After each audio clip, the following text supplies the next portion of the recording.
Bw'ekyogera kati ng'omukulu Yosete Bukabulwa akakasizza era n'akkiriza nti Kyagulanyi Ssentamu Robert Bobi Wine elected President of Uganda, Bannayuganda gwe batunuulidde okulaba nga agatta kyonna ky'alina okulaba nga tutereeza eggwanga lyaffe era nga tulinunulwa. Twogera bajjukiza n'abategeeza nti omukulembeze w'abantu yalondera Bannayuganda His Excellency Ekiri President of Uganda Kyagulanyi Ssentamu Robert Bobi Wie ng'aliwamu ku eggwanga lyaffe era ng'atunudde okulaba nga tubaako ekyenjawulo kye tweteekako. Twongera bajjukiza nti bingi nnyo weebiri, okusoomozebwa kungi naye ate era tulaba nga tutambulira ddala nga abawanguzi. Olaba n'abadde bamwerijjako muganda wange bamaze ne bakkiriza nti ono ye mukulembeze ow'abantu agenda otwala Uganda mu maaso era tunuulidde okulaba nga tubaako ekyenjawulo kye twetuusaako. Tulina okukkiriza nti nga tukutte wamu era nga Katonda ali wamu naffe katubeereddewo kiwaliwo twagenda kutuuka. Bwe tulaba ng'ewanene tujja kuyitawo, ne bwe tulaba ng'ewatono nawo tujja kuyitawo. Just tubeere n'okwekkiririzaamu n'okwagala n'okubaako ekyenjawulo kye twegattako tusobole okununula eggwanga lyaffe. Tulina okukkiriza nti bwe tunaakozesa eddoboozi limu lijja kutwala mu maaso, ate era eddoboozi eryo lijja kuwulirwa abangi, bajja twenyumirizaamu era bajja kulwana wamu naffe. Twegatteko, twekoleko, tununule eggwanga lyaffe ate era litambule nga ligenda mu maaso. Temugwa mu maanyi Bannayuganda, tuli mu budde bwaffe ate tusuubira nti tuligenda obuvaamu era bye tufunye byebyo ebitugwanidde. So twongere okulwana, twongere okubeera wamu, twongere okukolaganira wamu, twongere okwekwatako tulabe nga tutereeza eggwanga lyaffe. Ku lwa Katonda n'ensi yaffe tusuubira birungi mu byereere era eggwanga lyaffe tulisuubira okuvaamu ebyamagero eby'enjawulo. Abazadde onaakulaga nti Bobi Wine kizibu mu West Nile oba mu Acholi sub-region kizibu nga twalina kkoni yabasala emimwa nga Bobi Wine tannajja, nga kkoni oyo simusuubire okuba nti yali ayagala kubeera pulezidenti wa Uganda singa yaliyo, kubanga ne Museveni agamba nti bamuzaala lwa kitula kumpiko bw'ogeraageranya n'okuva eggulu paka Kampala, naye asemberako eruweero mayiro 4 asobole okusemberera obuyinza bw'ayagala okutwala. Ow'eggulu aliko ne Kaluma mbi yali ayagala kuwamba Uganda afugire e Kampala naye ng'atandikidde eggulu ng'alina n'omwalo ogw'okusala. Senno ne ndowooza nti kkoni bw'aba gy'ali katugambe yali ayagala kukutula ku ttundutundu erya West Nile bakole ensi eyaabwe, naye yali agenda fuga bikekenke ng'abantu be yali kulembedde ate yabatemyeko emimwa. Gwe bulaba kisoboka, kubanga obukodyo obwo twali tulowooza nti bwakolebwanga abayeekera abaagala okuwaayiriza gavumenti, naye ate ku mulundi guno tulaba gavumenti yegamba abayeekera abaagala okufuga bano abantu mu biseera by'omu maaso nti oyo abasalako emimwa aba agenda kufuga bikekenke. Mukimanyidde ddala bulungi abantu b'engulu nti Museveni ye yabasala emimwa, yabakuba entiisa. Mwenno mujja kulowooza nti ffe Abaganda ffe tulina issue ne Museveni, naye Museveni yasooka n'akuba Idi Amin n'amulwana ali mu Folonasa. Abantu b'engulu banyiiga, najja ku Obote tunaakuba. Kakati abantu b'engulu abakulembeze babwakyali 3, kubanga wakuba ne Lutwa ng'ali ne Baziliyo, n'okuba General Idi Amin, abo 3, n'okuba Dr. Apollo Milton Obote. Gavumenti si 3 n'abantu 4 ab'enjawulo notta n'oyita ojooko. Abantu beeyo balina obusungu era ng'essaawa yonna beetekedde okuwoolera eggwanga. Museveni kyasooka okukola kubateekamu ntiisa nti olutalo luba luti, era y'ensonga lwaki olutalo lw'ekkoni lwe lumu ndowooza ku ntalo ezaasooka mu Uganda n'agunjaawo awo n'alisira kweno. Manyi alisira kwena kikyala kya Museveni kyeyongulu yakikozesanga nnyo, naye nga just ayagala kuteekamu bantu abo ntiisa olutalo luba luti. Era kakati ne bw'oyogerera kigambo kkoni eggulu oyinza obutadda Kampala. Entiisa eyo kuba ebifaananyi gyebiri, abantu balinga monuments baba basala emimwa gino n'ebifaananyi bikola ki gyebiri lwa musajja oyo. Kaakati eno embuzi eyagala okugaana omuguwa twagala okugijja mu busibe, akaguwa ekakola ki? Ekatema. Kubanga yo tayogera ebyo lwakuba nti ayagala Museveni, wabula ayogera ebyo lwakuba atya Museveni. Naye nga Ye Excellence Kyagulanyi yakakola statement n'agamba atya? Ye Excellence Kyagulanyi yakagamba nti tukoppe nnyo embogo. Embogo yeŋŋanga omuyaga gugitomera egutomera. Kyokka nte ebisolo ebirala ebidduka omuyaga gubisanga gusenda bisende era gutera okubitta. Gwe bw'oba oli mu kaddo n'atera n'offa tuviire mu byaffe oleke generation empya enunula ensi. Era njagala okusaba mikwano gyange mwenna abawangaalira mu Northern Uganda, temukkirizanga bantu bano obudde bwabwe obuweddeko okwonoona obwammwe. Ono ali mu kwogera ayina envi zimuyita taata. Anaatera okugenda bwe tuba nga tufiira ku nteekateeka za Mungu oba nga tutambulira mu byalayini, oyo anaatera ovaamu kubanga ye yagisookamu. Temumukkiriza kuleka nga ayonoonye mu layini yammwe kugiteekamu feeses. Temumukkiriza kugiteekamu mawoota ge. Oyo ayogera ebyakufa, tayogera ku next generation. Ekirala Kyagulanyi ayina ewaabwe, munyi mujja kulowooza nti muli ba kitalo. Omuganda ne bwawanika ati omukono, basosoze mu mawanga, mmwe ewammwe ne musiiba nga mutugobayo nnyo. Gwe singa ngamba nti naawe todda oba abeeyo temudda waaba Kyagulanyi ne Kyagulanyi tadda wammwe, olowooza ani asinga okufiirwa? Kyagulanyi ayina ewaabwe ate mu biito. Tumwagala nnyo n'ebiseera ebisinga bw'ajjeeyo tusigala tuli beeraliikirivu ne tugamba anadda. Tolowooza nti talina waabwe, ayina ewaabwe gye bamwagala ennyo ebitagambika. Naye naawe w'omugoba nsi wammwe era waffe. Naye ate obadde olina obusobozi obumugobawo. Singa kkoni yaliyo nga mutuufu ng'akutuddeko West Nile kuba eyo yalibadde nsi. Era naffe tubaazika mwazike okujja okutereezaako ebyewammwe kubanga n'ebyewaffe tebinnatereera.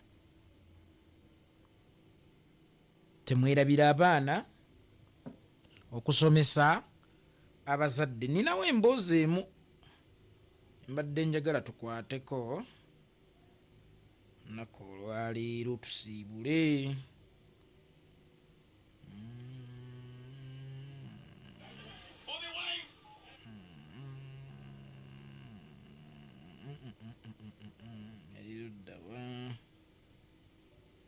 Eriruddawa emboozi eyo nagitereseewa mu kakuŋŋunta ki.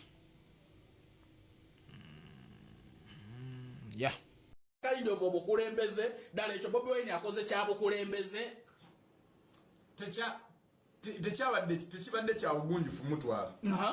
Si kyamagezi ekyobugunjufu oba oyise wala. Si kyamagezi kukolera muntu kitayamba muntu oba toyambye. Kubanga agenda kudda mu biseera byakwekubagiza kapere. Agenda kudda mu bulamu bwakwekubagiza nyonyi yakusala ali mu kudreaming obulamu bwatabangamu. Otegedde bulungi ajja kugezaako nnyo kukipinga obulamu bwataliimu. Kapere okumutuuza mu first class olw'okuba nti Bobi Wine si yagisasula egenda e Dubai singa akutte ebbaasa ya $3 million obezi kapere n'anoonya akapoloti ezo yandizijja atya ku mutegesi kuba ogambye ate kambabuulire era bakola nnyo ebyokuseka nalaba ne Mickey Wine abaana abo beetaaga kutuuza nalaba ne Mickey Wine akutte keeki mbu asalira asikaali we baside asikaali wo wa gate esente z'ogulamu keeki okwekubya ebifaananyi emitwalo 12 ng'omusasula emitwalo bw'ekizimbe kya Bagali yalibadde akizimba ati amaka ga BMK yalibadde agazimba eno n'otunuulira Ssenkagala kuba pulaani kati gwe kola bwoti gwe kapere muwe kapito omukulu ye yamututte Dubai kuba kye yamusaba lunaku lumu twali tutambula eyo omuvubuka kyava agamba munne nsaba kungulira ecupa ya mwenge abantu basaba mmere gw'osaba cupa ya mwenge singa mbadde njagala mmere gye naali kusabye kikyentegeeza gwe oluusi ky'olabanga ekyomugaso ennyo si kyekibeera ekyomugaso eri omulala kapere lufootose nsuubira yali akutteko ku $3,000,000 because kapere ajja mu amalula mu mwaka gwali gwa 2008 kitegeeza abuzaayo emyaka 3 gyokka oba 4 aweze emyaka aga mu bwa serebu $3,000,000 yali azikutteko oba osanga naye yalonze kugenda wa Dubai era tezaamugaggawaza kano kankakusomese oluusi ebizibu byo biba bikulemye kubuuka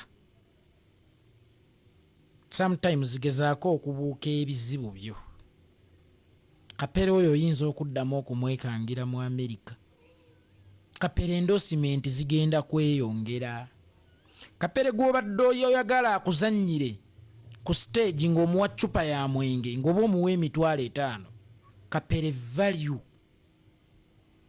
yalinnye era wenjogerera olunaku olwaleero kapere oyo waanaagwira entebe nga comedy store bw'aba bulijjo akolera $2,000 ajja kuba ayongeddekokko zayongeddeko nalwekyo ebiseera ebisinga olwo kye tuyita brand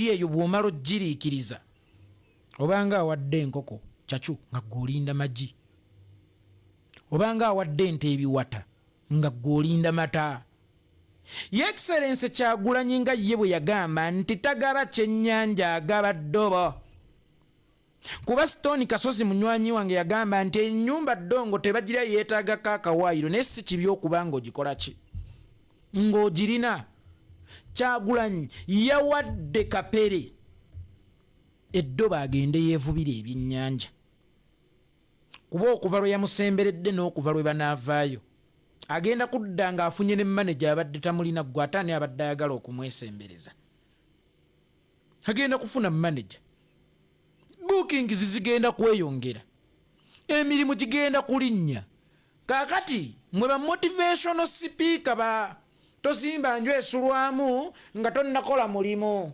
oba tebateeka ssente mu tulo nga tebannakola bati mwe ba motivational speaker mu bintu eby'enjawulo era temulina nnyo njawulo n'abayimbi nagamba ekigambo motivational speaker kigendeko mpola kuba balinga bayimbi ti omuyimbi ajja n'akugamba ti olabanga bwe mwali akugeya awo dduka ogirenga obaawo bw'oli emmerawo gwe mbuyaga ndabye enkumu abafudde ebintu n'abamu tebannatuggwa ku myoyo abalala abalwadde bayi ate nkya najja n'akugamba abalogo batye mu buntu naye nga tobatya mu mwoyo weefuula atazannyirwako teri ayina buyinza ku nsi omuloga ali kujja ku nsi amalanga kukola muntu yakkanga nga n'okuba evvi n'ogonda omuwonderenga naye nga tamanyi mutonda tagezanga akutiisetiise mbiyigidde mu bankuseere mwembadde ebiseera byonna wali yagamba olabanga emwali akugeyawo dduka ogirenga obaawo ndabye enkumu abafudde ebintu abaziise nako abamu tebannamuggwa ku myoyo n'abalala bakyali ku bitanda taasulewo taasiiwa ate wano nagamba abalogo tebatondanga ku muntu akutiisa okutta mugambe sooka okola omuntu gwoli gwe yatta mu nnimiro y'okubuganga ye yali yamutonda. Kakati nze motivational speaker ndowooza muwulirize kusinziira ku mbeera mw'oba oli. Naye bw'omutwala serious muganda ng'akuvugisa olukyamu atalina kyakulya awabula kyewalifumbye, atambuza ebigere awabula nti pulimo gy'ovuga mboofu, atalina yadde akasiisira yalaba ekikomera kyo bwe kitaatunula bulungi singa omulyango gwa geeti baaguteeka wali senga kino baakiteeka nsimbe yiyo. Yenna awulira nga kapere yabadde yeetaaga okukolerwa ekisingawo oba musimanya kumuteerawo awo kaduuka gwe kamukole simple. Ono ye yasaawudde naggula ekkubo. Kakati gwe ebisigadde naawe bikole. Kolooza miliyoni 3 tazikwatangako bukyatandika kukola komedi we. Nkakasa yali azikutteko. Bw'aba miliyoni 3 yali azikutteko, kyabadde yeetaaga ye akimanyi si miliyoni 3 kubuuka bizibu bye. Yabibuusa ojja mmwekangira e Wulaaya. Kapera atandika okuyimba nti yajulika na Africa na Wulaaya. Eddie Kenzo UCC yabataddeko ekiwandiiko kinnamutaayiika. Temugenda kuddamu kukkirizibwa kulanga kivvulu nga temusoose kufuna pamiti oba license kuva mu UCC. Novaayo n'onyiiga nnyo. Ono ndako katono.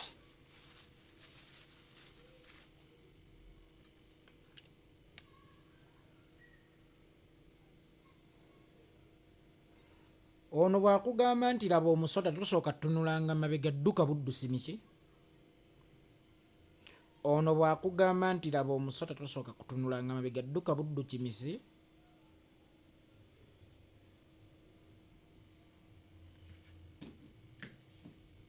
Mwe mutaasoma, mwe mwegeziwaza. Abayivu ate nga baasoma azza kugambye nti omusajja okusinziira ku kina ayagala kukola bwe. Era tayagala bayimbi bannange tulwanirira copyright. Copyright namunagaani gy'olwanirira nga naawe ennyimba ze zennyini teziri wansi wa copyright. Nzibe njozeemu. Waliwo guy eyayimba oh my commanding wife she wants to destroy my life.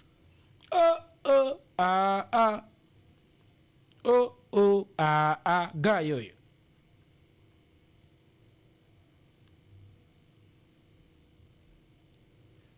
bwe yayimba oluyimba olwo wajja n'oyozaamu kikiri danse.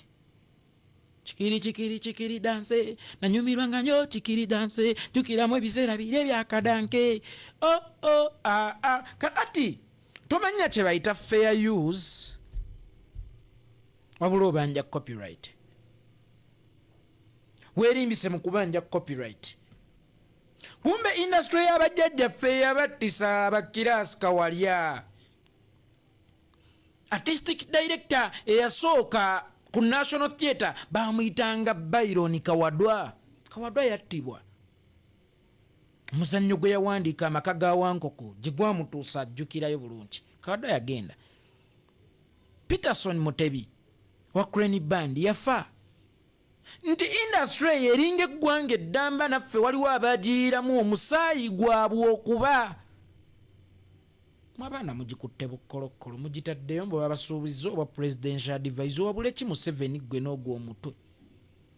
Gwe Museveni wali osobola muwabulira mu nnyimba. Museveni wali osobola muwabula ng'omuli wala. Era y'ensonga lwaki kyamukwatako nnyo n'akunoonya n'akwesembereza oba n'akwegonnomeka. Museveni gwe wayina okuwabulira ewala ne mu nnyimba we wamusemberera okyasobola okuddamu okumuwabula ggwe. Luli wali muwabuzi wa Museveni konko superb ataliiko biti bw'ataliiko appointment letter ataliiko ki naye ng'omuwabula nti system volongot biwoobe eno naye buli avayo n'abagambako nagenza okulaba n'ono manager w'omujasi Martin Beta Muhumuza aze naye ayasamya aleese ejjuuga ayasamira Kyagulanyi. Gwe Martin Beta story yo ngenda kugireeta. Martin Beta story yo ngenda kugireeta. Enfa z'abaana bangi abafuddewo ku big talent mulimu ba Ericham, mwana ono wa City Alosi Sempijja ne muganda wa Kenzo yennyini. Tujja kujjawo. Otherwise kamalirize sibeera biza gye twevudde kamba siibule. Yenze yeeko anyumya bye wekkutira n'oleka emmere anti nnyumya bituŋŋonona.